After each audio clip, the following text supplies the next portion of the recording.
t'installer, parce que l'année dernière, tu étais encore salarié dans un élevage, je crois, Tout à fait. de sélection.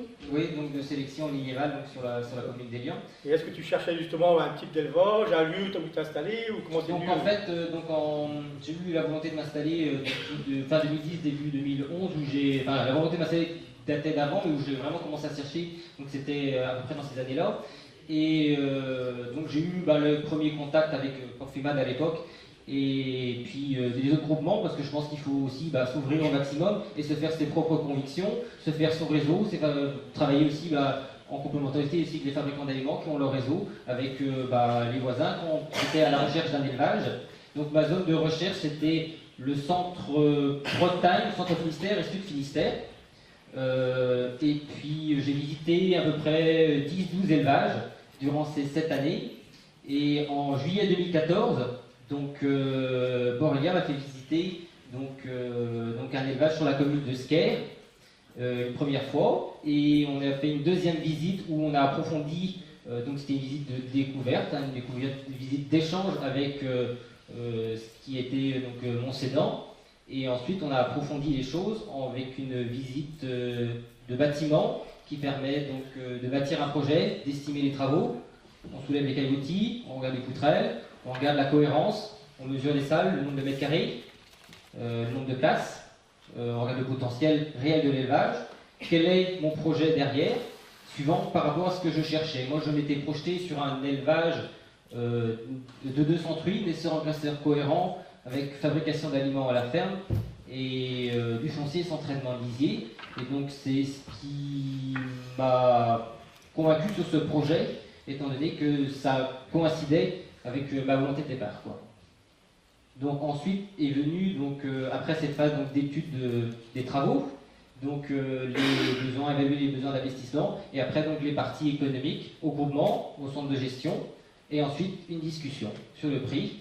Et là-dessus, il faut savoir pas garder la tête froide, parce que forcément, quand il y a un élevage qui est à vendre, il y a de la concurrence quand même. On dit qu'il y a beaucoup d'élevages à vendre, mais il y a encore de la concurrence sur certains élevages, sur certains types d'élevages, des élevages qui sont assez cohérents et qui ont de la surface aussi, qui ont un foncier cohérent, attirent des jeunes installés ou pour de l'agrandissement, étant donné que le prix du neuf coûte très cher aussi, donc bien sûr c'est plus facile de racheter un élevage, des places d'emplacement à côté, que d'investir dans du neuf.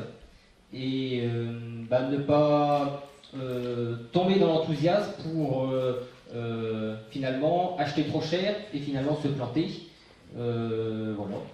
Et tenir un peu la ligne de départ, bien se fixer sur la ligne de départ et la tenir. Et après, c'est une négociation et puis qui prend le temps qu'il faut, mais bon, il faut savoir la prendre, quoi, ce temps-là. Donc, bien réfléchi, bien mûri, un projet quand même, comme un chef d'entreprise, hein, c'est quand même une installation de vie. Et le lieu pour t'installer, c'était important aussi, parce que tu as le type d'exploitation, tu dis FAF, donc naisseur cohérent, prestation, un peu de terrain, mais le lieu aussi où tu voulais t'installer. Oui, c'est vrai que c'est important, parce que quand on dit on reprend une exploitation, mais aussi on choisit l'endroit où on va vivre. Donc c'est bien, le travail c'est bien, hein, mais à côté il faut vivre, il faut avoir des collègues de travail, il faut avoir aussi d'autres activités. Moi j'aime bien m'inscrire dans les activités associatives aussi. C'est aussi ce qui m'a plu, la proximité entre ma ville d'origine, Bourrin, et puis Élian, où je participe à la vie du centre sceptique de la commune, quoi. Donc je crois que tu dois y aller ce soir.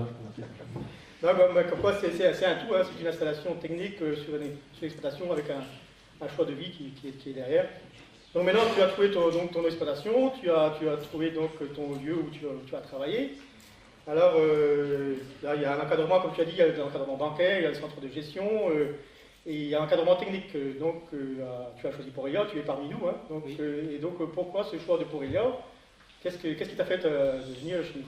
Donc c'est l'approche du dossier qui m'a plu, étant donné que on met l'approche par les techniciens, on met vraiment tout sur la table et on laisse l'éleveur choisir on met tout sur la table sans préjugés. On bite pas, on faisait vraiment on ne conduit pas l'éleveur vers tel ou tel choix, on laisse l'éleveur mûrir sa réflexion, et ce, quel que soit son choix, sur un petit choix ou sur un grand choix.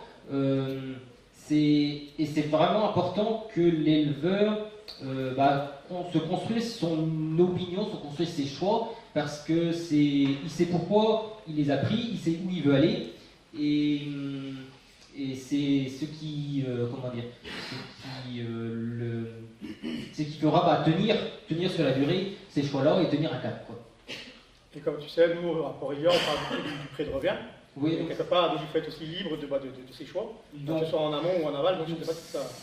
C'est vrai qu'en amont ou en aval, c'est vrai que personnellement, quand on veut avoir un prix, on met les choses en concurrence, quoi. Donc moi, c'était une évidence aussi que d'adhérer à la démarche de commercialisation, de massification de la vente via le MPB, parce que c'est la mise en concurrence qui permet d'avoir le meilleur prix. Ça, j'en reste convaincu, et c'est ce que fait tout à chacun à titre privé, et c'est ce que font tous les groupements au titre de l'offre d'achat groupé aussi. Ils mettent en concurrence les fournisseurs d'électricité, alors je vois pas pourquoi on ne pourrait pas le faire non plus à la vente. Et aussi à l'achat aussi. Donc chaque jour quand on rentre dans les pages, on ne sait pas qu'est-ce qu'on va trouver, on ne sait pas, et il faut avoir un peu la même... Ça permet à chacun d'être le meilleur, quoi. La mise en concurrence permet à chacun d'être le meilleur et de ne pas, orienter à partir du moment où on s'engage sur une démarche de contrat ou une démarche de partenariat. On effectue des choix qui sont orientés. Donc il n'y a pas d'idée toute faite. Non. Quand on est vu, on va dire tous les deux ensemble parce qu'on est de la même commune. Et tu me parlais justement, tu avais donc un projet de faire un silo tour ou de faire des silos couloirs. On a aussi des réunions qui sont aussi donc tout au long de l'année pour pouvoir justement comparer sans a priori quelque part. C'est cette année où j'ai participé donc à 3 réunions, donc à 2 CETA, et qui étaient aussi donc orientés sur le co-alimentaire et la FAF, et puis le RALIFAF. Et donc c'est vrai que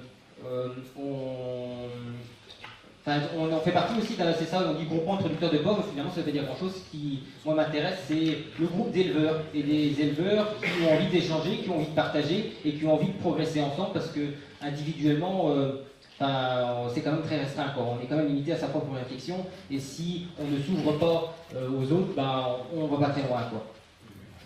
Donc c'est un état d'esprit qui m'intéressait au sein du groupement, et vu que chaque éleveur est libre de ses choix, on a des éleveurs qui sont forcément beaucoup plus ouverts d'esprit que dans d'autres structures. Donc pour les 6 premiers mois que tu as fait, tu n'es pas déçu pour le moment. Non, je ne suis pas déçu. Dans tes attentes, c'est ce que tu veux. Ouais. Non, je suis satisfait donc, de l'encadrement technique, que ce soit en sanitaire, technico-économique ou en bâtiment. Et puis, je suis satisfait aussi des échanges qu'on peut avoir aussi donc, avec les élus, qui sont très accessibles, et où l'échange est très ouvert et très, se fait en toute simplicité et en sincérité. Et donc, vu ton jeune âge, apparemment, tu as pris aussi des responsabilités au niveau des jeunes agriculteurs. Donc, c'était dans quelle optique que tu es engagé? Ouais, je pense que c'est vachement important dans la vie de mener ses projets et de se réaliser. C'est vrai que le collectif, que ce soit dans l'associatif, dans le syndicalisme ou ailleurs, ça permet de se réaliser, parce que ce que l'on donne, on le récupère au centuple dans les actions collectives.